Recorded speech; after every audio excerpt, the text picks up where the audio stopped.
الخبز بالشحمه كيجي لذيذ بزاف بزاف مع كويس ديال اتاي في هذا البرد هذا كيجي يا سلام. صحاب الريجيم هربوا ما تشوفوش هاد الفيديو هذه، الا شفتوها راه المهم انا درت بصله اللي قطعتها مزيان مع الفلفل الاحمر حلوه مع الشحمه اللي خديت. من الاحسن تستعملوا شحمه تكون من نوعيه جيده.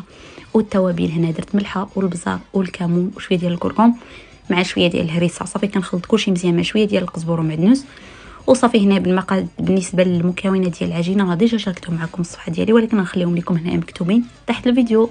صافي كنطلق العجينه بهذه الطريقه هذه ومن بعد كنكب فخص من الوسط بهذه الطريقه هذه. المهم ما تخافوش، راه ديك الخضره راه غطيب غتبان لكم هنايا درتها كثيره، ولكن ملي كطيب راه كتمشي يعني كتمشي كلشي.